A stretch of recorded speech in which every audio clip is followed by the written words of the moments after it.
recall from lesson 3, definition of rational numbers, irrational numbers. We know that. We'll talk about like a little Venn diagram design of how to kind of identify numbers. Okay, does anybody know? So irrational, rational numbers, just off the top of your head, this open lesson. I haven't even squared down yet or scrolled down yet. What else is there? Don't look at your book. Off the top of your head. Real numbers, okay, good. That's everything pretty much.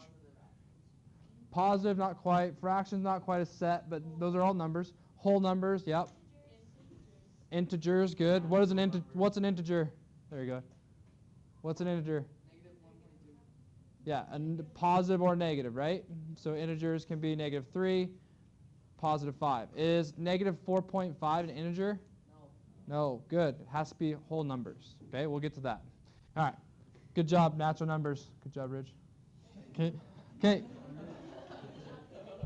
All right.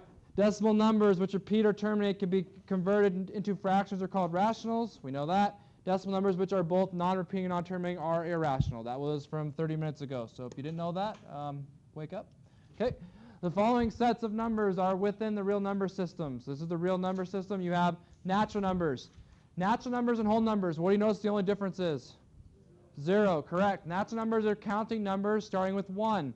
1, 2, 3, 4, 5, 20. Those are all natural numbers. 0, and they're now whole numbers. 0, 1, 2, 3, 4, 5, to 20. Like, it keeps going, but you understand my point. 0 is the only difference of these two. Okay? Integers is whole, positive, negative. -3 to +3. Okay?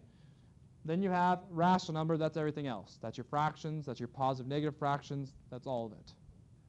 Okay? Questions there? Okay?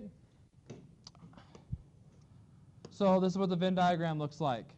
So note the area of each region. So it says the interrelationship between the sets can be shown in the following diagram. It illustrates how the number sets are nested, so within the real number system. Complete the diagram. So natural numbers is here. Okay? So what that means is if I have a 1 here, a 1's a natural number, and it's also inside of a whole number. It's also inside of an integer. It's also inside of real numbers. There you go, sure. Okay? So whole, natural, whole, integers, real. Or rational, sorry. All of this is real. And then this is irrational. That's how the web works. Okay? So if I said, Josie, where would you put 2/3?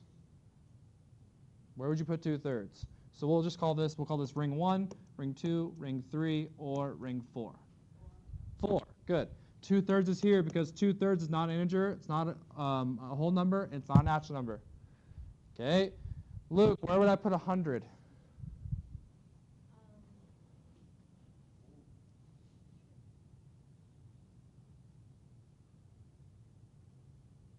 Ollie, you want to help him? 1. Yeah, in the middle.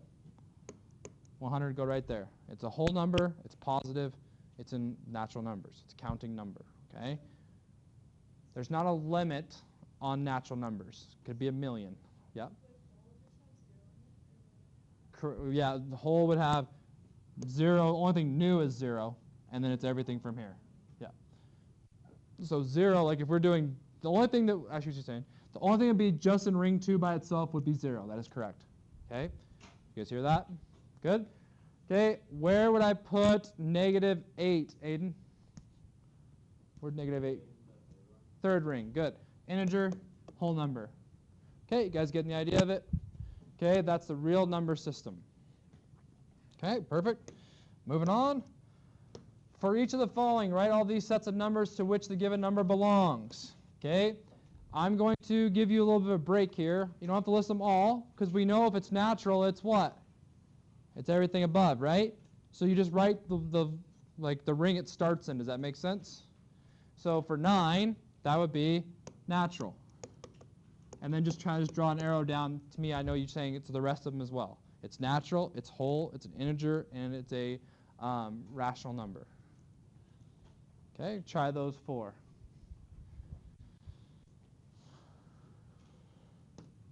Spencer. So Spencer, what'd you get for 2? Where would that one start? What ring? Not sure? Well, is it a whole number? So it's definitely not whole, it's definitely not natural, and it's not an integer. So it's that next ring of rational. Okay? And, or wait, is 11 over 7 irrational? No, it's rational. Okay? Is 11 over 7 rational or irrational? It repeats, so it's rational. Okay, we're good. Root 5. Just irrational. Now that's the box by itself. Okay, but remember, all of these are they're all real numbers. Okay, that's the whole grid. You guys won't talk about imaginary numbers in this course. -7, where would that be, Ollie? Which ring? Integer, good. And then everything above that, so rational and real. Explain why 9 belongs to 5 number sets, but -9 only belongs to 3. Because the negative part puts it into integers first, so it misses whole and natural. So the difference between 9 and -9 is the negative makes it not part of whole or natural. Whole and natural are only positive numbers. Okay, so that's what you could write there for B. Summarize it how you will. My handwriting's not good enough to put it up there, so I did it out loud. So you can write your own explain. Okay, so the negative's the big issue. Moving on to square roots. You will have me, as of now, you'll have me for Math 20. If any of you are pushing to take Math 20 next semester, these will help you ace the first unit test. If you're good with your perfect squares, it's going to be very easy for you. Okay? I expect, and I tell, it's actually funny because I forgot about this, I tell my 20s that they have to know these off the top of their head to 15. So I say 14 squared is 196, that should be automatic. 13 squared is 169, 8 squared is 64. The quicker you know those, the easier it is for you, okay? So learn to kind of use these and love these, okay? Because it'll help you with our radicals too, okay? Any questions with that? Just understanding perfect squares. So when I say perfect square, if I say what's a perfect square? Well, I'm talking about 49. 49 is a perfect square of 7 squared. 100 is a perfect square of 10. Does that make sense? So you guys all understand too that the square root of 144 is 12, right? The square root of 9 is 3. Okay, you guys good with that? Okay, so it says estimate the value mentally. So this is what we kind of talked about earlier, is 46 is really close to what perfect squares? So you know it's going to be 6 point something, right? And closer to the 7. So if I'm estimating, this is going to be probably approximately 6 point, let's say, 8. Is that fair? Maybe 6.7? Okay, I'm estimating. Okay, we'll get the calculator part last. Okay, so here we go, 2 root 18. So when it says 2 root, that means 2 times multiplication. So 18 is really close to 4. So let's say that that's 4.2. What's 2 times 4.2? 8.4, right? So the first piece we're going to say is 8.4 plus 5 times root 37. That's really close to 6. Might as well just call it like 6.1. 5 times 6.1 is 30.5. I'm estimating 38.9 would be my estimate. When you're estimating, squiggly equal sign. Squiggly means approximate. Okay, if you put the equal, that means exact. Little minor detail. Okay.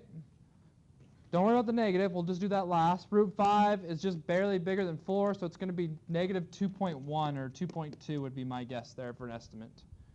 Just above root 4. This one we have to do it twice. So I helped out with one earlier. When you have 2 radicals, just kind of pretend that one's not there. Root 95. Okay, that's really close to 100. So let's just say 9.8. So now we have the 9.8 in the big one. Right? So now we're square rooting 9.8. What do you want? 3.2, 3.1? Those are our estimates. Everybody see how we're doing that? We're just using the perfect squares as landmarks. Are we really close to that perfect square? Or are we really far from it? Okay, so the actual ones here for A was, oh, it was 6.8. That's cool. Okay, for B was 38.9. Wow, I just swear I didn't look at these, but okay, so that's actually right on as well. And negative 2.2 and 3.1. That's really weird. We're really good estimators. Okay, all right. So some of these things I think is like osmosis, like where I've taught them before. So like when I come up with problems, I think I make off the top of my head. It's like the next example sometimes because it's just like ingrained. It's really weird. So maybe that's what happened. All right. Okay. Moving on here. So estimate one significant digit. So what it's saying is it just wants you to kind of like break it up a little bit. Hold on. 20, yeah. Okay, so kind of want you to break it up. So what's the significant digit? So you could put this in, like where would that, I guess the best thing to say is like about what would you think that would be? So like what you kind of want to think about is, okay, this is about 6,200. Okay? What is, when you see 62, what is 62 close to as a perfect square? 64. And then what's the square root of 64? So you would write 8 and then a 0. Because you'd break it down like this. You'd go, okay, that's 8. That's like a 10 means like we're kind of doing an extra of 0. 80 times 80 is 6,400. Okay, so this is kind of just an estimating way. That the book kind of breaks it up. I honestly would just take the biggest number. So like, okay, we're breaking this up. For this one, we're going to go here and here. So you kind of go every 2 after the decimal. So you want to think about, okay, 8. What's 8 really close to for square root? 9. So we'd use a what? Good. Okay. And then we just would add zeros. So 1 0, 2 zeros. Every 2 spots is another 0. So 300 would be our significant digit there. Okay. This one's just the other way. So we would go 2 spots, 2 spots, 2 spots. Okay, so we would be looking at, sorry, that's really bad lines. Wow, it's worse. Let's make it thinner. That's not any better. That's okay. All right, so we would look at, essentially, we'd look at the 3 we don't want to do because the 3 is too small. We look at 24. What's 24 close to? 25, so what would we put there? 5, good. And then how many zeros? So there is 2, so we would put 1. Do you see what I'm saying? Every 2 represents a 0, so remember here, 0, 0. We essentially just kind of knocked off the 3. The 3 was irrelevant. Just kind of like if I had, like over here, the 10 was irrelevant.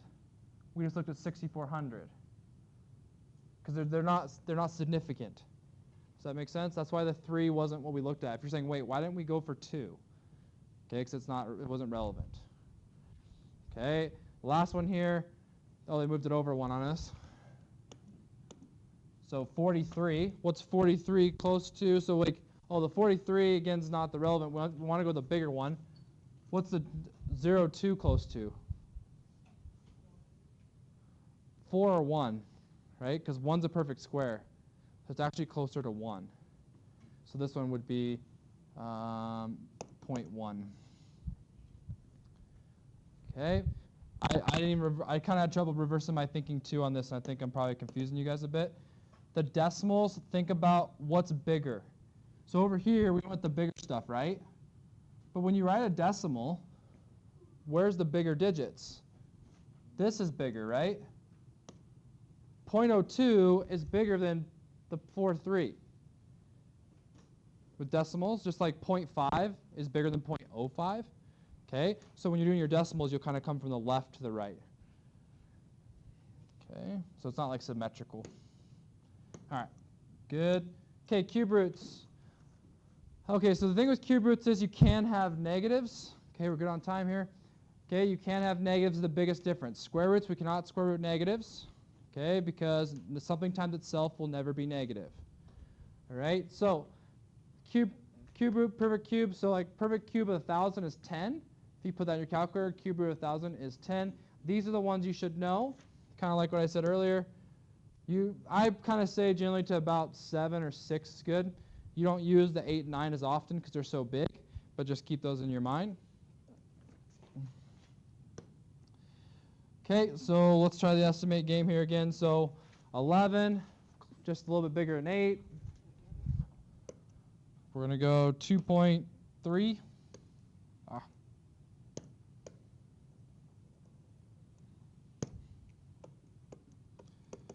I'll say 2.3. 120, a little bit smaller than what? So what do you want to put? 4.9? Okay. So this one, we got two 70s. One's a square root, one's a cube root, so be careful of that. So this one, we have to go back to our square roots. What's 70 close to for square roots?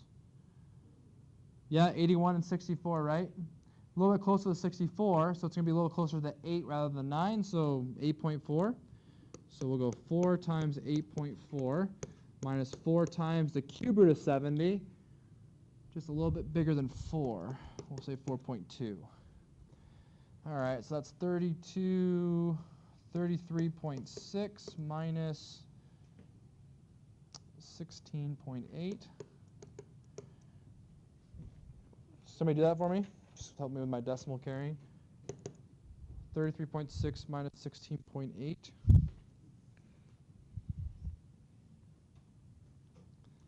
What's that? 16.8? Okay, perfect. Oh, that's cool. It's half. Okay, so then 2.3, the actual one was 2.2. So that's good. We were close. B, 4.9. It was 4.9. We got that one right on. And then C was 17, and we had 16.8. So we did a good job there.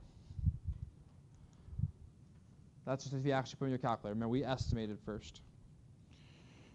Okay, we're on the final piece here.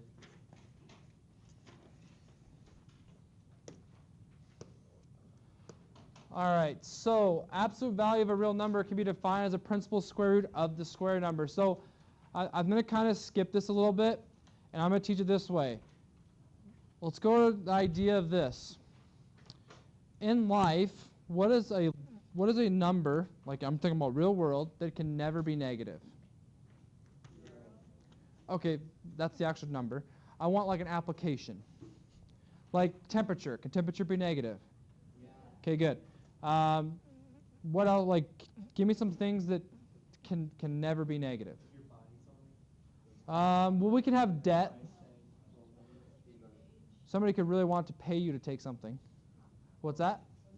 Yeah, speed can't be negative because you'll just be going in reverse. So that's correct. Speed's a good one. Sure, age can't be negative. That's Back to the Future. Phone numbers. Okay, good. Rock climbing. Yeah, hopefully not.